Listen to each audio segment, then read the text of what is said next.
Okay, this is a little late, but like I said again, in my first video that I recently posted, that I wanted to get a chance to get my feelings settled down on the on some things before I talk about it. And one of the things I'm also bringing up is my thoughts on the Spider-Man trailer, or in this case, a teaser trailer.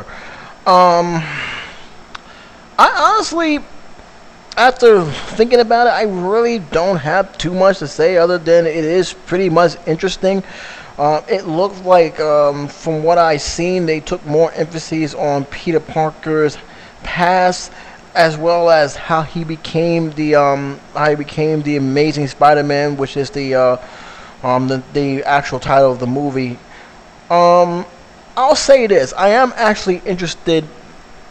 Um, or when I say what interests me about this trailer is this is probably the first time in a while, um, comic book wise at least, that they actually made it their business to put the parents in, because for most of the comic books, with the exception of that disgraceful other Spider-Man comic book I read, which I just completely ignored, they really have not done too much of explaining why he's not living with his parents and why he's living with his Aunt May and his Uncle Ben. We really don't really got that much information. Even with the last three, we really haven't got much information. Did they die? Where was he just abandoned? What was the reason why he's living with his aunt and uncle? And this one, they really gave you a brief. They didn't give you too much information. They gave you a brief that they left him there. They said it was supposed to be back, and obviously that never happened. And from what I'm from gathering from the trailer, this is why Peter Parker is pretty much what he is. This is why he's nerdy, pretty much, isolated himself from everybody else. And it pretty much sets up a good balance from everyday Peter Parker to what he will become, which is Spider-Man. Another thing I also like is they went back pretty much to the original story arc, which is not having Mary Jane be his his love interest from day one, but Gwen Stacy. And I think that was a very cool move. They actually made it their business to say, oh, Gwen Stacy was the first woman that he loved before Mary Jane. So that's very interesting how that's going to develop, how they will proceed with that. And yeah, I'm actually happy that they went back to the one of the original story arcs of Spider-Man on that. As for the villain, they said it's the Lizard Man. I'm pretty much thinking it is. But I really didn't get much on him. They didn't really show too much about him, and they didn't really give us too much of a full glimpse of the suit. One thing I do notice though, he does have webbing, so that's pretty cool, because let's be honest, he did have superpowers. He did have spider-like powers. But he never really. But the one thing that the first three movies did, that this film pretty much looks like, I'm only can go by what I saw, looks like they didn't do, is they didn't give webbing that just shot out his hand. He has to make his own, which is pretty damn cool, because I think that that's the one thing I said. He's a scientist. He is a geek, but he's mostly a brilliant scientist, and he can invent these weapons. And one of the things I like about the comic book, he invented these weapons, and he's just a normal average guy who has very strong strength.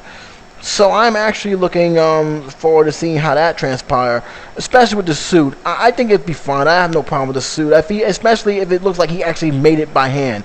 One thing I say that I didn't have a little bit of problem with the Spider-Man suit. It didn't look like that Peter Parker made it himself. It looked like somebody else did, and he just happens to wear that suit.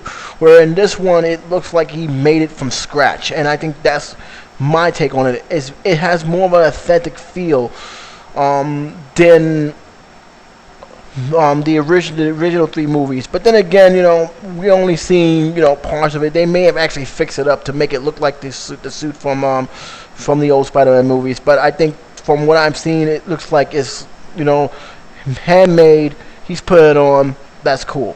As for the people who's playing Aunt May and Ben,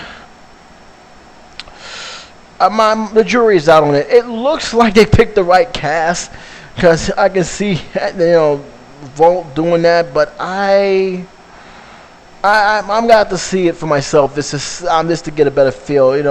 That's the only thing is. There's nothing against the other, against them, but I really didn't have much of a say for that. But other than that, it does look interesting. I am looking forward to seeing it. Again, these trailers are coming out a lot earlier than I expected. This film ain't gonna be due to next year, but it definitely looks pretty damn good. And I'm actually looking forward for the Spider-Man series. I will say this though, I am still surprised they reboot the series. I am a little bit stunned that they actually didn't go Spider-Man 4 and just continue the arc there. I understand there was a lot of problems. Peter Parker just basically, read the script from what I understand, and he just said, no, I'm not going to do that. It doesn't make any sense.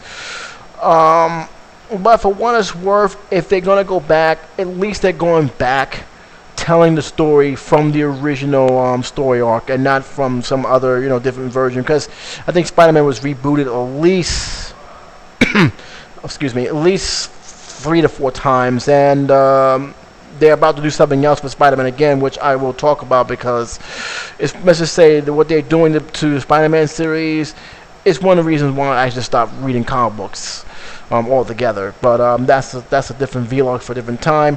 But my feelings are yeah, I'm looking forward for it. It looks good. And that's all I got to say about it. Until then, take care.